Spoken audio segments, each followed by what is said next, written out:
बिस्मिल्लाहिर्रहमानिर्रहीम and welcome back. आज की वीडियो में हम प्रोजेक्ट रिस्क मैनेजमेंट के बारे में डिस्कस करेंगे। किसी भी प्रोजेक्ट में रिस्क एक बहुत ही इम्पॉर्टेंट एस्पेक्ट होता है और जिसके मतलब प्रोजेक्ट मैनेजर को और प्रोजेक्ट टीम को होशियार रहना होता है और ये देखना होता है कि वो रिस्क से पूरा प्रोजेक्ट डीरेल ना हो जाए या फेल ना हो जाए। तो ये एक बहुत ही इम्पॉर्टेंट काम है प्रोजेक्ट मैनेजमेंट में। तो हम इसी के बारे में आज डिस्कस करेंगे और इससे पहले कि हम ये देखें कि प्रोजेक्ट के रिस्क को मैनेज कैसे किया जाता है, हमें ये मालूम करना चाहिए कि प्रोजेक्ट के रिस्क से मुराद क्या है। तो प्रोजेक्ट रिस्क की एक जो डेफिनेशन है वो इस तरह से की जाती है कि एक अनसर्टन इवेंट और condition that if it occurs has a positive और नेगेटिव इफेक्ट ऑन वन और मोर प्रोजेक्ट ऑब्जेक्टिव्स। कि रिस्क कोई ऐसी अनसर्टन इवेंट या कंडीशन होती है, अनसर्टन से मुराद ये है कि जिसके बारे में ये मालूम नहीं कि वो होगा या नहीं होगा, लेकिन अगर हो गया तो उसका प्रोजेक्ट के एक या एक से ज़्यादा ऑब्जेक्टिव पर कोई पॉजिटिव या नेगेटिव इफेक्ट हो सकता है। पॉजिटिव होने से तो शायद हमें कोई मसला ना हो, लेकिन नेगेटिव अगर इफेक्ट होता हो तो फिर वो ज़ाहिर है हमारे लिए ख़तरनाक है और हमें उसका कोई ना कोई बंदोबस्त करने की ज़रूरत होती है। Project risk management art and science of identifying, analyzing and responding to the risk factors throughout the life of a project and in the best interest of its objectives. Risk तो होती है वो चीज़, ऐसा अनसर्टन इवेंट या condition जिसने हमारे project को affect करना है। रिस्क मैनेजमेंट क्या होती है कि प्रोजेक्ट के पूरे लाइफ साइकिल के दौरान मुसलसल रिस्क्स को आइडेंटिफाई करते रहना कि अब कौन कौन सा आ सकता है, उसको एनालाइज करना और उसको रिस्पॉन्ड करना, यानी उसका कोई ना कोई बंदोबस्त करना, उसके असरात से बचने की कोशिश करना या उसको होने से रोकना, ये कोशिश करते रहना। इसकी जो आर्ट एंड साइंस है उसे रिस्क मैनेजमेंट कहते हैं। तो रिस्क मैनेजमेंट क्या हुई कि मुसलसल रिस्क को आइडेंटिफाई करते रहना, उसको एनालाइज करते रहना और उसको रिस्पॉन्ड करते रहना। ठीक है जी। तो प्रोजेक्ट रिस्क ऐसा अनसर्टन इवेंट या कंडीशन है जिसका हमारे प्रोजेक्ट पर अच्छा या बुरा असर हो सकता है, जबकि रिस्क मैनेजमेंट ऐसी ही चीज़ों को मुसलसल आइडेंटिफाई, एनालाइज करने और उनको रिस्पॉन्ड करने का नाम है। रिस्क जो है उसकी टेक्निकली जो रिस्क है वो किसी इवेंट का रिस्क जो होता है वो उस इवेंट की प्रोबेबिलिटी और उसके कॉन्सिक्वेंस का प्रोडक्ट होता है। यानी किसी चीज़ का होने का इम्कान कितना है और अगर वो हो गई तो उसका असर कितना होगा, इन दोनों को मल्टीप्लाई करें तो हमारे पास उस चीज़ का रिस्क आ जाता है। ये इंपॉर्टेंट बात है क्योंकि देखें, अगर हो सकता है किसी चीज़ की प्रोबेबिलिटी बहुत ज़्यादा हो, लेकिन अगर वो हो भी जाए तो असर कोई नहीं पड़ना तो कोई बात नहीं, यानी उसका कॉन्सिक्वेंस अगर थोड़ा है तो फिर रिस्क कोई इतना ज़्यादा नहीं है। इसी तरह से किसी चीज़ की प्रोबेबिलिटी तो थोड़ी है, लेकिन अगर वो हो गई तो उसका कॉन्सिक्वेंस बहुत बड़ा होगा, तो उसका रिस्क हम कहेंगे कि ज़्यादा है। अच्छा, प्रोजेक्ट की लाइफ साइकिल के हमने कहा कि पूरे प्रोजेक्ट के दौरान ही रिस्क मौजूद रहते हैं और उन्हें एनालाइज करना, आइडेंटिफाई करना और उनको मिटिगेट करना ज़रूरी होता है। इसमें हमें ये भी समझने की कोशिश करनी चाहिए कि प्रोजेक्ट की किस स्टेज पर रिस्क कितना होता है। तो यहाँ पे अगर आप देखें तो यहाँ लिखे हुए हैं मेजर फेजेस लिखे हुए हैं प्रोजेक्ट के: कंसीव, डेवलप, एग्जीक्यूट, फिनिश। ठीक है। उनमें आप देखें कि जूं ही शुरू होता है प्रोजेक्ट तो उसमें अपॉर्चुनिटी और रिस्क दोनों ज़्यादा होते हैं और जूं जूं आगे बढ़ता जाता है वो कम होते चले जाते हैं। यानी शुरू में जब प्रोजेक्ट शुरू होता है तो वहाँ सब कुछ अनसर्टन होता है, पता नहीं क्या होगा, कुछ भी गलत हो सकता है, कुछ भी नई अपॉर्चुनिटी आ सकती है। जो जो प्रोजेक्ट होता चला जाता है, बढ़ता आगे बढ़ता चला जाता है, तो फिर उसमें रिस्क निस्बतन यानी कम होता जाता है। लेकिन दूसरी तरफ आप देखें अमाउंट एट स्टेक जो है वो वक्त के साथ साथ बढ़ती चली जाती है। इससे क्या मुराद है कि देखें, आपने फर्ज कर लें एक प्लाजा बनाना शुरू किया है, वो शुरू में आपने शुरू किया तो अभी आपने थोड़े से पैसे लगाए हैं, उसमें रिस्क जो है वो काफ़ी ज़्यादा, यानी कुछ भी आ सकता है नया जिससे प्रोजेक्ट रुक जाए। लेकिन अगर वो हो भी गया तो आपके जितने थोड़े से पैसे लगे हुए फर्ज कर लें 5 लाख 10 लाख, वो ज़ाया होंगे। अब जो आगे बढ़ता जाता है प्लाजा, फर्ज कर लें उसकी ग्रे स्ट्रक्चर बन गई है और आगे का काम हो रहा है, तो अब चूंकि ग्रे स्ट्रक्चर बन गई है तो आपको पता है काफ़ी सारा काम हो गया है, अब बाकी के रिस्क आने का इम्कान कम है। लेकिन अगर आ गया तो जब आपके प्लाजा पूरा उसका ग्रे स्ट्रक्चर खड़ा होता है तो उसके बाद अगर कोई रिस्क आया और उसकी वजह से वो रुक गया तो आपके बहुत सारे पैसे ज़ाया हो जाएंगे। तो ये चीज़ है कि जो ही प्रोजेक्ट शुरू होता है वो ज़्यादा अनसर्टन होता है, उसमें रिस्क ज़्यादा आ सकते हैं। लेकिन शुरू में अगर उन रिस्क आने की वजह से जो अमाउंट एट स्टेक है, यानी जो पैसे आपके ज़ाया होने हैं, वो थोड़े होते हैं। जो आगे बढ़ता जाता है प्रोजेक्ट तो वो रिस्क तो कम होता जाता है, इस सेंस में कि मज़ीद रिस्क आने की प्रोबेबिलिटी कम होती जाती है। लेकिन उस पे अगर वो आ गई तो उसकी वजह से नुकसान होने का अंदेशा ज़्यादा बढ़ता जाता है। तो गोया आप ये कह सकते हैं कि यहाँ पे शुरू में प्रोबेबिलिटी ज़्यादा होती है और कॉन्सिक्वेंस थोड़ा होता है, और जो आगे बढ़ते चले जाते हैं तो प्रोबेबिलिटी कम होती जाती है लेकिन कॉन्सिक्वेंस बढ़ता चला जाता है। अच्छा, उसके बाद है जी, ये तो हमने समझ लिया कि रिस्क क्या होता है और प्रोजेक्ट के लाइफ साइकिल के दौरान किस तरह से मौजूद होता है। अब ये सवाल है कि हम रिस्क को मैनेज कैसे करते हैं। तो आप याद करें कि रिस्क को मैनेज करने से मुराद क्या थी कि आपने रिस्क को आइडेंटिफाई करना है, एनालाइज करना है और फिर उसको किसी ना किसी तरह से रिस्पॉन्ड करना है। तो यही 3 चीज़ें जो वह हमने पहले की थी, इन्हीं को हम 4 चीज़ों की शक्ल में 4 स्टेप्स बना सकते हैं कि रिस्क मैनेजमेंट में 4 स्टेप होते हैं। पहला रिस्क की आइडेंटिफिकेशन, दूसरा analysis of probability and consequences. सबसे पहले तो आइडेंटिफाई करें कि कौन सा रिस्क आ सकता है, मौजूद है, फिर उसका एनालाइज करें कि अच्छा ये रिस्क है, इसकी प्रोबेबिलिटी कितनी है, अगर हो गया तो इसका कॉन्सिक्वेंस क्या होगा, और फिर उसके मुताबिक रिस्क की मिटिगेशन की कोई स्ट्रेटजी बनाना कि अच्छा अगर ये हो गया तो फिर हमने इससे कैसे बचना है, इसका नुकसान किस तरह कम से कम करना है या उसके नुकसान से कैसे बचना है। और चौथा स्टेप कंट्रोल एंड डॉक्यूमेंटेशन का है। इस 4 स्टेप्स को हम 1 बाय 1 देखेंगे।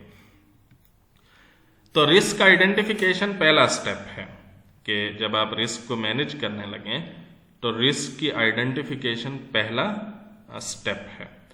रिस्क आइडेंटिफाई करते हुए हमें ये याद रखना चाहिए, या ये याद अगर हम रखें तो हमें रिस्क आइडेंटिफाई करने में आसानी होगी कि जितने भी रिस्क होते हैं प्रोजेक्ट में उनको आम तौर पर इन 5 कैटेगरीज में से किसी एक के अंदर डाला जा सकता है। यानी ये रिस्क 5 ही तरह के उमूमन होते हैं, और वो कौन कौन से हैं। फाइनेंशियल रिस्क है, यानी आपके पैसे जो हैं उनके मुतालिक जो रिस्क है। टेक्निकल रिस्क है, कोई टेक्निकल फेलियर हो सकता है, आप कोई चीज़ बना रहे हैं उसमें टेक्निकल इश्यूज आ सकते हैं। कमर्शियल रिस्क है, कमर्शियल रिस्क फाइनेंशियल रिस्क से अलहदा एक चीज़ है। कमर्शियल रिस्क ये होता है कि फ़र्ज़ कर लें, मिसाल के तौर पर प्लाजा की मिसाल ले लें, आपने किसी जगह प्लाजा बनाया, वो बन गया, सब कुछ हो गया, उसके बाद वो चला नहीं, वहाँ लोग आते नहीं, उसको कमर्शली सक्सेसफुल नहीं हुआ, उससे आपको प्रॉफिट्स नहीं आ रहे, तो ये भी एक रिस्क है। एक्सिक्यूशन रिस्क के प्रोजेक्ट को एक्सिक्यूट करते हुए, यानी उसको प्रोजेक्ट को करते हुए उसकी एग्जीक्यूशन के दौरान प्रॉब्लम्स आ सकते हैं, ये एग्जीक्यूशन रिस्क होता है। और आखिरी चीज़ कॉन्ट्रैक्चुअल रिस्क होता है। कॉन्ट्रैक्ट अगर आपने किसी के साथ किया हुआ है, कि अगर आप प्रोजेक्ट ऑर्गेनाइजेशन है और आप किसी क्लाइंट के लिए कोई प्रोजेक्ट कर रहे हैं, तो आपने कॉन्ट्रैक्ट में ऐसी टर्म्स एंड कंडीशंस डाली हुई हैं कि अगर वो पूरी ना हो सकी तो आपको कोई ना कोई डैमेजेस पड़ेंगे, कोई नुकसान होगा, तो ये भी एक रिस्क है। तो ये 5 किस्म के रिस्क जो हैं वो हो सकते हैं। और अगर आप इनकी टर्म्स में सोचें कि हम ये प्रोजेक्ट कर रहे हैं, तो हम देखें इसमें फाइनेंशियल रिस्क क्या हो सकता है, टेक्निकल रिस्क क्या हो सकता है, कमर्शियल रिस्क क्या हो सकता है, एग्जीक्यूशन रिस्क क्या हो सकता है, कॉन्ट्रैक्चुअल रिस्क क्या हो सकता है, तो इन टर्म्स में आप सोचें तो आप रिस्क को आइडेंटिफाई कर सकते हैं। ओके, रिस्क आइडेंटिफिकेशन में जो दूसरी चीज हमें समझने की जरूरत है कि रिस्क आइडेंटिफाई करता कौन है और किस तरह से होता है।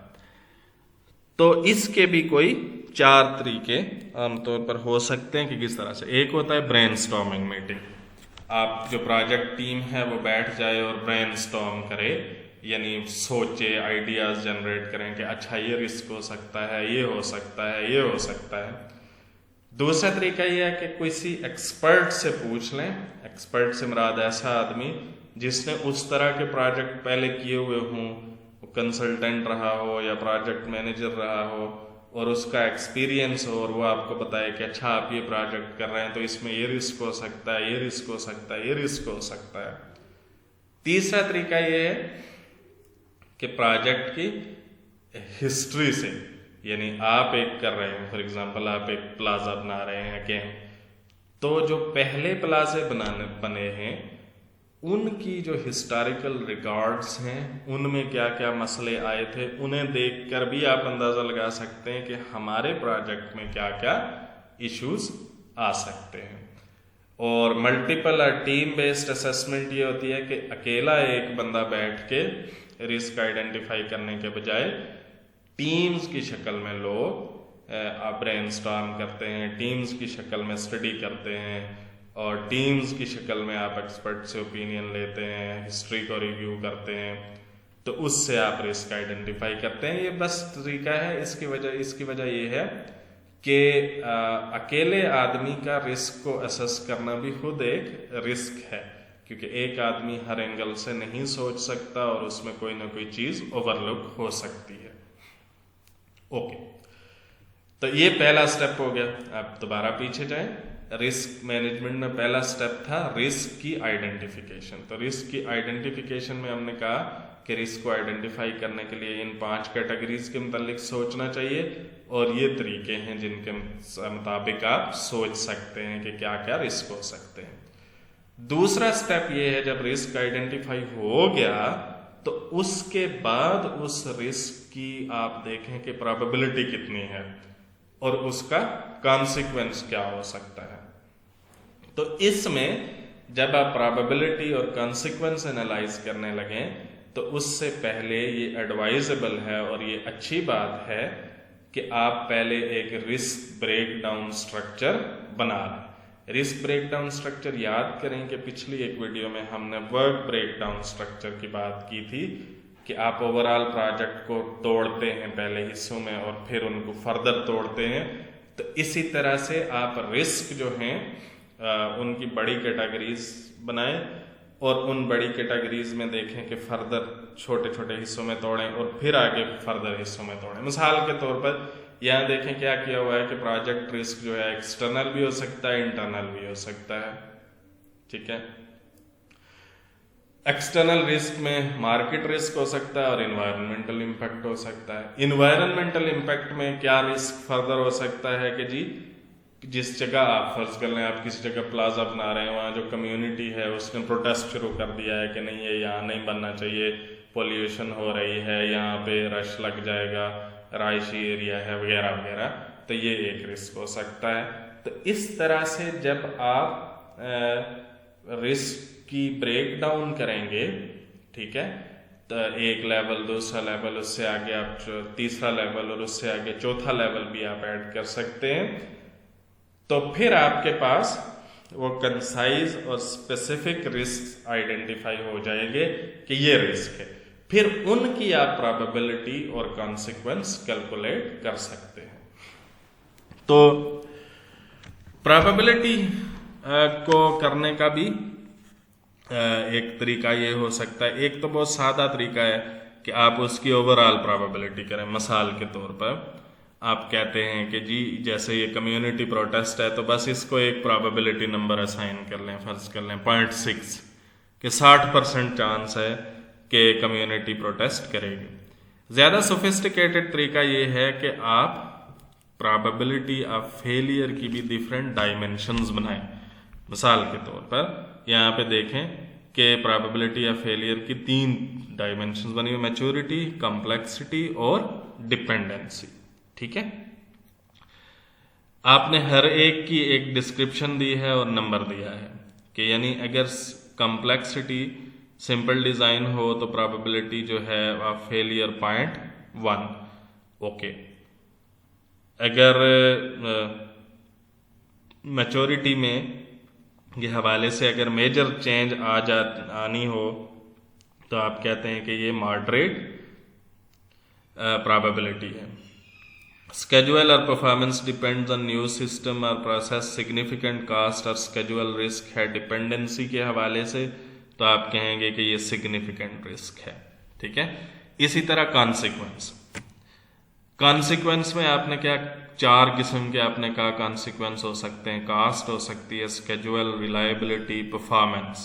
ठीक है, मिसाल के तौर पर ये देखें, स्मॉल रिडक्शन इन रिलायबिलिटी अगर होनी है तो आप कहते हैं कि ये जो कॉन्सिक्वेंस है ये माइनर कॉन्सिक्वेंस है। ठीक है, और उसको वैल्यू आपने 0.3 दी हुई है। स्केड्यूल में अगर development time slips in excess of 1 month requires readjustment of critical path, अगर ऐसा हो जाए, ऐसा होना है स्केड्यूल के हवाले से, तो हम कहते हैं कि ये एक सिग्निफिकेंट कॉन्सिक्वेंस है जिसको हमने 0.7 का दिया हुआ है। इसी तरह ये देखें, परफॉर्मेंस गोल्स के नॉट बी अचीव्ड, रिजल्ट में नॉट बी यूजेबल, तो ये परफॉर्मेंस के हवाले से एक मेजर कॉन्सिक्वेंस है जिसको हमने 0.9 नंबर दिया हुआ है। ठीक है, अब देखेंगे ओवरऑल कैलकुलेट कैसे करते हैं कि आप पहले वो जो 3 डायमेंशंस बनाई थी फेलियर की आपने, मैच्योरिटी, कॉम्प्लेक्सिटी और डिपेंडेंसी, उन तीनों को आप नंबर असाइन करते हैं, टीम जो आपकी है वो करती है। मिसाल के तौर पर फर्ज कर लें, आप कहते हैं कि मैच्योरिटी के हवाले से प्रोबेबिलिटी ऑफ फेलियर मॉडरेट है 0.5, कॉम्प्लेक्सिटी के हवाले से सिग्निफिकेंट है 0.7। ठीक है, और डिपेंडेंसी के हवाले से फर्ज कर लें, आप कहते हैं कि ये माइनर है 0.3, 0.5, 0.7, 0.3। ठीक है, तो इन तीनों प्रोबेबिलिटीज को आप करते हैं जमा, प्रोबेबिलिटी ऑफ मैच्योरिटी जो है फेलियर की, प्रोबेबिलिटी ऑफ कॉन्सिक्वेंस और probability of dependency divided by 3, average आ गई। तो ये जो एवरेज होगी ये आपकी टोटल प्रोबेबिलिटी ऑफ फेलियर है। ठीक है जी, इसी तरह से आप करते हैं कॉन्सिक्वेंस का, कि कॉन्सिक्वेंस कास्ट का क्या है, स्केड्यूल का क्या है, रिलायबिलिटी का क्या है, परफॉर्मेंस का क्या है, और चूंकि ये 4 हैं इसको आप डिवाइडेड बाय 4 कर देते हैं।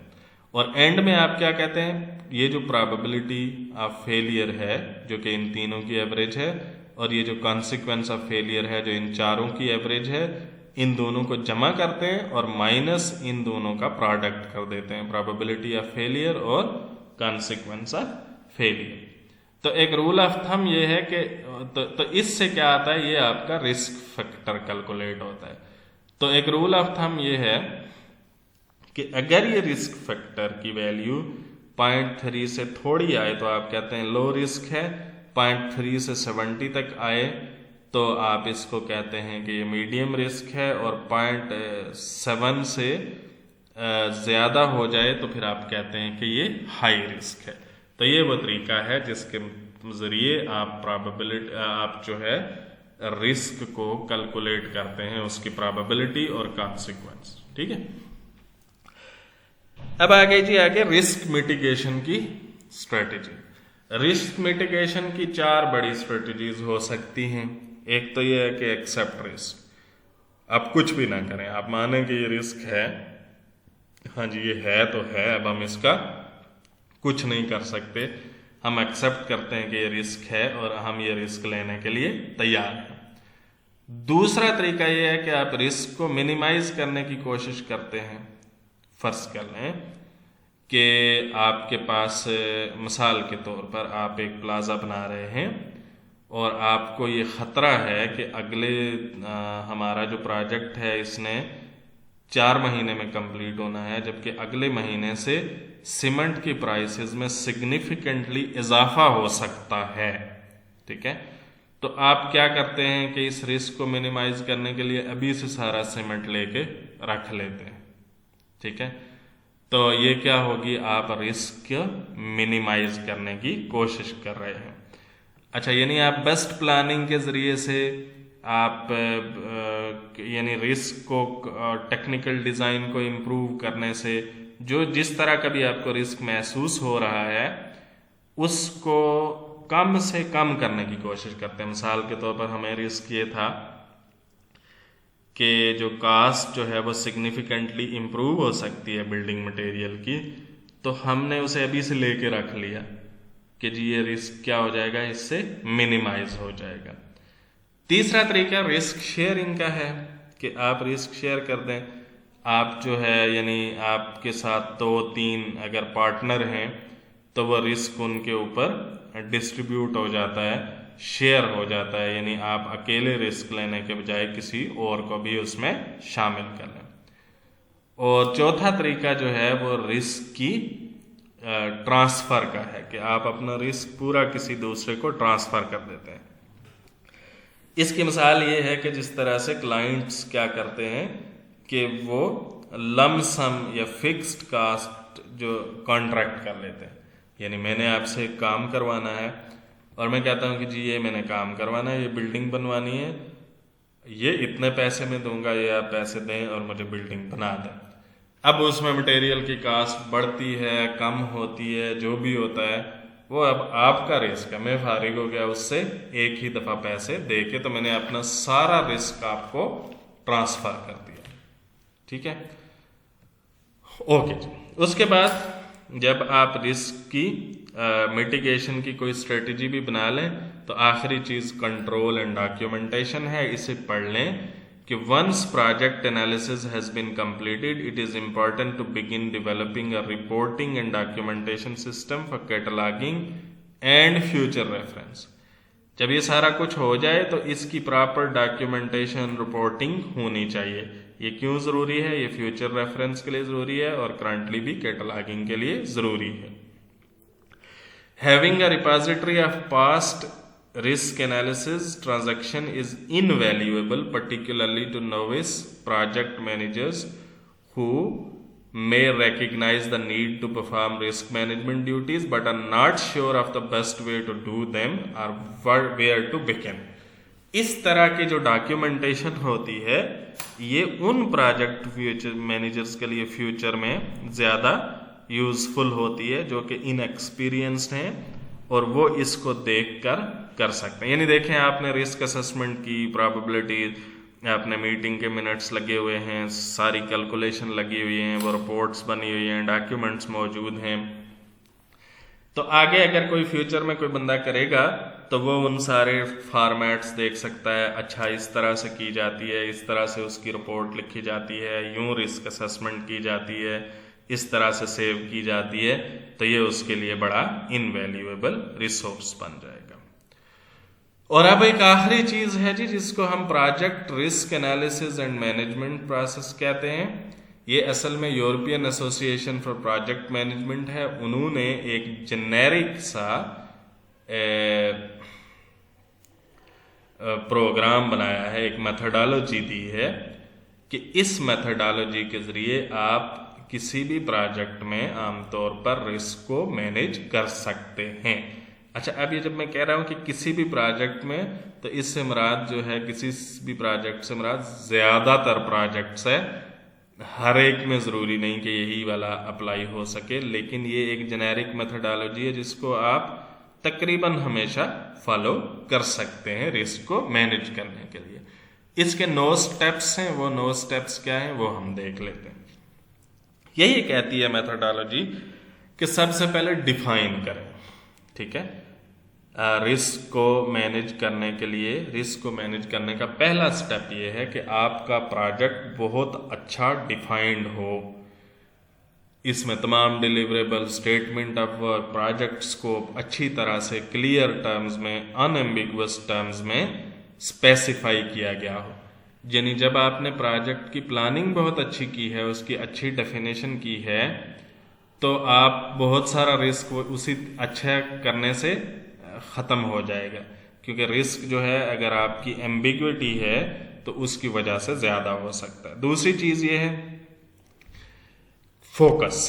फोकस क्या है कि आप प्रोजेक्ट में रिस्क मैनेजमेंट को अपना फोकस बनाएं, यानी इसको प्रोजेक्ट के अंदर एक और प्रोजेक्ट के तौर पर लेकर चलें कि हमने मसलसल रिस्क आइडेंटिफिकेशन करनी है, एनालिसिस करना है और उसको हमने मैनेज करना है। तीसरी चीज आइडेंटिफिकेशन या आइडेंटिफाई है। इससे क्या मुराद है, यानी पहले आपने प्रोजेक्ट को अच्छी तरह डिफाइन किया, फिर आपने उसमें रिस्क मैनेजमेंट का एक फोकस डेवलप करें, फिर क्या करें कि अब आप specific sources of risk for this particular project आप आइडेंटिफाई करें और ये भी सोचें कि उनका रिस्पांस क्या हो सकता है। चौथा, स्ट्रक्चर। जब आपने आइडेंटिफाई कर लिए कि अच्छा हमारे प्रोजेक्ट में ये रिस्क है एक, ये दूसरा रिस्क है, ये तीसरा रिस्क है, ये चौथा रिस्क है, तो फिर एक स्ट्रक्चर बनाएं। स्ट्रक्चर से मुराद क्या है? स्ट्रक्चर से मुराद दो तरह की स्ट्रक्चर से मुराद ये है कि आपने फर्ज कर लें 10 रिस्क आइडेंटिफाई किए हैं कि ये हमारे रिस्क हैं। अब आप देखें कि ये रिस्क एक दूसरे से किस तरह से रिलेटेड हैं। क्या इनमें से 10 में से हो सकता है 4 रिस्क ऐसे हों कि वो किसी एक फैक्टर की वजह से पैदा हो रहे हो, तो इसको आप थोड़ा सा ऑर्गेनाइज करें, एक प्रायोरिटी का ऑर्डर बनाएं। आप यूं करें कि अच्छा ये और ये रिस्क एक दूसरे से रिलेटेड हैं, ये रिस्क हैं, ये सबसे टॉप वाला रिस्क है, इससे बाकी आगे ये वाले 2 रिस्क पैदा हो रहे हैं। एक स्ट्रक्चर बनाएं जिससे आपको बहुत अच्छी अंडरस्टैंडिंग हासिल होगी कि आपके जो रिस्क हैं वो एक दूसरे से किस तरह से रिलेटेड हैं, उनमें कौन सा इंपॉर्टेंट है, कौन प्राइमरी नौइयत का है और कौन सेकेंडरी नौइयत का है। 5वीं चीज क्लैरिफाई।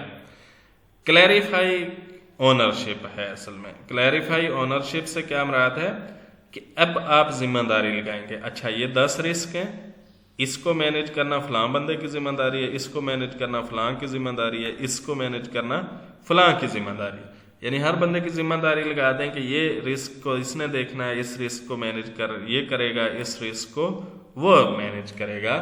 तो उसके बाद यानी आप इस तरह से ओनरशिप क्लैरिफाई कर दें। उसके बाद एस्टिमेट लगाएं। उसके बाद ये एस्टिमेट लगाएं कि अच्छा ये जो हमने रिस्क आइडेंटिफाई किए हैं इनके क्या क्या इम्पैक्ट हो सकते हैं, उसकी एस्टिमेट्स लगाने की कोशिश करें। ठीक है, जिस तरह हम पीछे करके आए थे कि उसके कॉन्सिक्वेंस वगैरह देखने की कोशिश करें। जब वो आप कर चुके हैं तो फिर उन एस्टिमेट्स को इवेल्युएट करें कि अच्छा ये फलां रिस्क हमने कर ख्याल में इतने है, तो ये फलां रिस्क जो है इतना है, ये फलां इतना है। तो फिर आप यानी आप उनको इवेल्युएट करें, यानी जो पीछे एस्टिमेट्स लगाए हैं उनकी बुनियाद पर आप कहें कि ये रिस्क सबसे ज़्यादा बड़ा रिस्क है, ये उससे छोटा रिस्क है, ये उससे छोटा रिस्क है, इस पर हमें ज़्यादा फोकस करना चाहिए वगैरह वगैरह। अब 8वां स्टेप प्लान करें। अब जो आपने आइडेंटिफाई किए थे रिस्क, उनकी ओनरशिप दी, उनके एस्टिमेट्स लगाए, फिर उनको इवेल्युएट करके उनको प्रायोरिटाइज किया, तो अब उन प्रायोरिटीज़ के हिसाब से प्लान करें। अच्छा ये सबसे बड़ा रिस्क है, इसके लिए हम कम करने के लिए रिस्क को या ख़त्म करने के लिए क्या क्या कर सकते हैं, ये हमारा प्रोजेक्ट यूं करेंगे, यूं करेंगे, ये रिस्क स्ट्रेटजी लगाएंगे, इस रिस्क को कम करने के लिए, इसको ख़त्म करने के लिए ये लगाएंगे, इसके लिए हम कुछ भी नहीं कर रहे, इसमें हम रिस्क को एक्सेप्ट कर लेते हैं, वगैरह वगैरह। और फिर आखिरी चीज, जब आप प्लान बना चुके हैं तो फिर उसे मैनेज करें, मतलब ये कि आप इंश्योर करें कि वो प्लान उसी तरह से चलता रहे, यानी उसकी एक्चुअल प्रोग्रेस मॉनिटर करें, ठीक है। और कि जी अच्छा ये जो हमने प्लान बनाया है क्या ये वाकई हो रहा है, तो इस तरह से आपका रिस्क ओवरऑल मैनेज हो सकता है। तो ये जो project risk analysis and management का एक जेनेरिक मेथडोलॉजी है, ये आप दोबारा से देख लें। सबसे पहले तो ये है कि कहती है कि प्रोजेक्ट को अच्छी तरह डिफाइन करें तो रिस्क वैसे ही कम हो जाएंगे। फिर ये है कि आप प्रोजेक्ट में रिस्क एनालिसिस का, रिस्क मैनेजमेंट का एक फोकस बनाएं। तीसरा ये आइडेंटिफाई करें कि कौन कौन से रिस्क हैं। चौथा ये है कि उन रिस्क की क्लासिफिकेशन करें कि ये रिस्क इससे रिलेटेड है, ये इससे रिलेटेड है, ये प्राइमरी है, ये सेकेंडरी है, वगैरह वगैरह। उसके बाद क्लैरिफाई करें ओनरशिप कौन से रिस्क की किस शख्स की है, किसको किसने मैनेज करना है। उसके बाद एस्टिमेट लगाएं कि अच्छा इस रिस्क का इतना इम्पैक्ट हो सकता है, इसका इतना हो सकता है। उसके बाद उन एस्टिमेट्स की रोशनी में आप प्रायोरिटाइज करें, ये रिस्क ज़्यादा है, इस पे हमें पहले फोकस करना चाहिए, वगैरह वगैरह। उसके बाद फिर प्लान करें कि अच्छा इस रिस्क को यूँ मैनेज करेंगे, इसको यूँ मैनेज करेंगे। और फिर आखिरी चीज़ मैनेज करें कि आप इंश्योर करें कि वो आपका प्लान फॉलो हो रहा होगा। तो ये हमारे प्रोजेक्ट की रिस्क मैनेजमेंट है।